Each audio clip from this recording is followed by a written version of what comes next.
আজকে রুদ্রবার্তা রান্নাঘরে পয়লা বৈশাখ স্পেশাল আছে পনির ইয়াকনি। সম্পূর্ণ নিরামিষ, যেহেতু মঙ্গলবার মানে নিরামিষ দেখাচ্ছি, অনেকেই মঙ্গলবারে নিরামিষ খান, সেই জন্য আজকের এই রেসিপি। তার জন্য এখানে আমি 400 গ্রাম পনিরকে আমি এইভাবে কেটে আর একটু গরম জল করে তার মধ্যে, মানে খুব বেশি গরম না, তার মধ্যে লবণ দিয়ে আমি এইভাবে 10 থেকে 15 মিনিট ভিজিয়ে রেখেছি। এটা খুব সফট হয়ে যাবে তাহলে। আর এখানে নিয়েছি আমি ক্যাপসিকাম একটা ছোট সাইজের, এইভাবে কেটে নিয়েছি। একটা টমেটোকে বীজগুলো সব ফেলে দিয়ে শক্ত অংশটা নিয়েছি। আর এখানে নিয়েছি আমি ওই 400 গ্রাম পনির থেকে অল্প একটু পনির রেখে দিয়েছি। আর বেশ কিছুটা এখানে প্রায় 20টার মতো কাজু বাদাম আছে, গোটা কাজু, আপনারা ভাঙা কাজু নিতে পারেন। আর এখানে চাল মগজ আছে ওই বড় চামচের 1 চামচ মতো, এটা আমি পেস্ট করব। টক দই আছে এখানে ওই হাফ বাটির মতো, হাফ বাটির একটু বেশি। ফ্রেশ ক্রিম লাগবে, ঘি লাগবে, সাদা তেল লাগবে, কসুরি মেথি লাগবে, আর দুধ, অবশ্যই দুধ লাগবে। দুধটা আমি দেখাচ্ছি পরে, জাল দিয়ে রেখেছি। আর এখানে একটা ভাজা মশলা করে নিয়েছি, গোটা জিরে, গোটা ধনে, গোটা মৌরি সবই 1 চামচ করে নিয়েছি। খালি ধনের পরিমাণটা একটু বেশি, 4টে এলাচ আর কয়েকটা লবঙ্গ, সবকিছুকে ভাজা করে শুকনো খোলায় ভেজে গুঁড়ো করে নিয়েছি। শাহমরিচ গুঁড়ো এখানে লাগবে হাফ চামচ মতো। যদি শাহমরিচ না থাকে তাহলে কিন্তু গোলমরিচের গুঁড়ো আমরা অবশ্যই দিতে পারেন। আর লাগবে স্বাদ মতো চিনি। এই 3টে উপকরণ আমি পেস্ট করে নেব খুব ভালোভাবে। আর এর মধ্যে অল্প একটু দুধ হোক জল হোক একটু অ্যাড করে দেবেন, তাহলে পেস্ট করতে সুবিধা হবে। দেখুন খুব ভালোভাবে পেস্ট করে নিয়েছি। কোনো দানা ভাব যাতে না থাকে সেটা ভালো করে দেখে নেবেন। আর এখানে যে দইটা নিয়েছিলাম খুব ভালোভাবে চামচ দিয়ে ফেটিয়ে নিয়েছি। কড়া এখানে বসিয়ে দিয়েছি। প্রথমে দেব আমি সাদা তেল, এই 2 চামচ মতো সাদা তেল দিয়ে দিলাম। তার সাথে অ্যাড করে দেব আমি ঘি, 2 চামচ ঘি অ্যাড করলাম। তেল আর ঘি গরম হয়ে গেছে। আমি ক্যাপসিকামটা আর টমেটোটা হালকা করে হালকা ফ্রাই করতে গিয়ে নিজের থেকে ফ্রাই হয়ে যাচ্ছে, এর মধ্যে জল ছিল ছিটকে গেছে।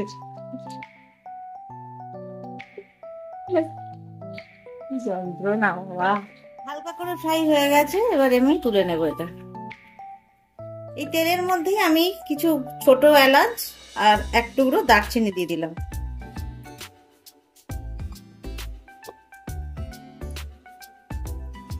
এবার এর মধ্যে দিয়ে দেবো আমি এই পেস্টটা, কাজু বাদাম, চাল মগজ আর ওই যে পনিরের পেস্ট। মিক্সির বাটিটা ধুয়ে একটু জল দিয়ে দেবো, কারণ এর মধ্যে অনেকটাই লেগেছিল। এইটা খুব ভালোভাবে একটু কষিয়ে নেব। এই সময় দিয়ে দেবো আমি স্বাদ মতো লবণ, লাগলে পরে দেয়া যাবে। খুব ভালোভাবে এটা কষিয়ে নিয়েছি। এবার এর মধ্যে টক দইটা দিয়ে দেব। টক দইটা দিয়েও একটু কষিয়ে নেব। এটা ধুয়ে একটু জল দিয়ে দেব। এবার এর মধ্যে দিয়ে দেবো আমি 1 চামচ চিনি।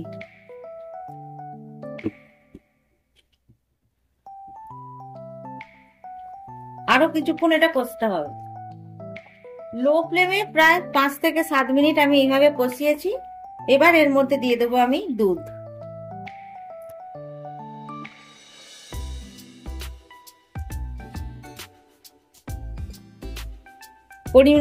পরিমাণ মতো দুধটা দিলাম, যে যতটা গ্রেভি রাখবেন বুঝে নেবেন। গ্রেভিটা একটু থকথকে মতো হবে, খুব বেশি এটা পাতলা হবে না, সেই অনুযায়ী দুধটা দেবেন। এই বড় কাপের 1 কাপ দিলেই হবে।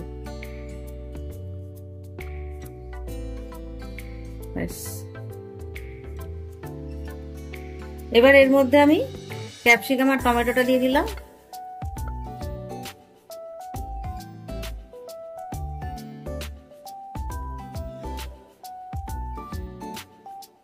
এবার পনিরগুলো আমি এর মধ্যে দিয়ে দেবো। আর পনিরগুলো না সফট হয়ে গেছে, নুন জলে ভিজিয়ে রেখেছিলাম, মানে এটা উষ্ণ গরম জল ছিল, আর এই পনিরটা কিন্তু ভাজার কোনো প্রয়োজন নেই।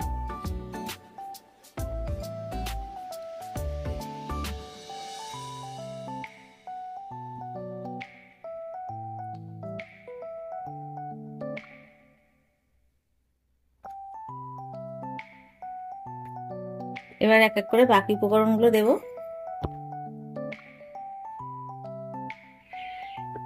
এর মধ্যে আমি মরিচ গুঁড়ো দিয়ে দেবো 1/2 চামচ মতো।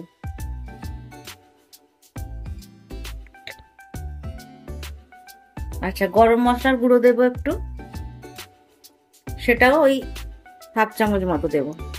এটা আমার উপকরণে দেখানো হয়নি।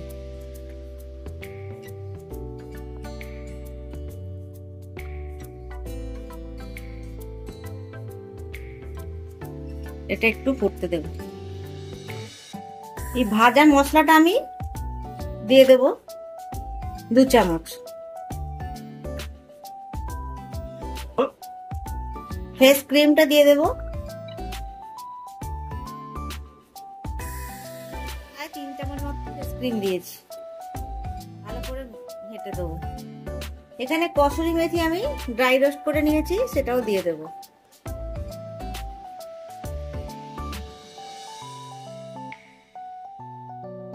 এবার এটা একটু মাখা মাখা হলে নামিয়ে নেব। রান্না কিন্তু আমাদের রেডি। তৈরি হয়ে গেল সম্পূর্ণ নিরামিষ পনির ইয়াকনি। এই রেসিপি যদি আপনাদের ভালো লাগে অবশ্যই বানিয়ে খাবেন। কেমন হয়েছে কমেন্টস করে জানাবেন, লাইক করবেন। অবশেষে বলি আমার এই চ্যানেলটা সাবস্ক্রাইব করবেন।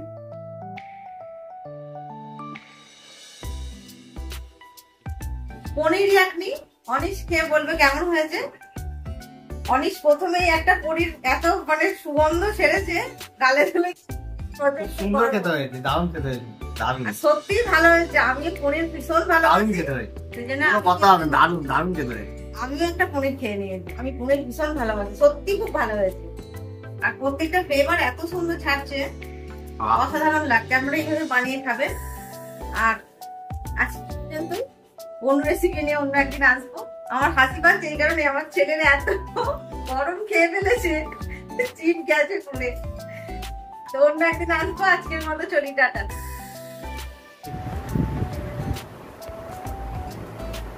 পনির ইয়াকনি অনিশ খেয়ে বলবে কেমন হয়েছে। আর এই রেসিপিটা কিন্তু রুটি, লুচি, পরোটা, নান সবের সঙ্গেই ভালো লাগবে।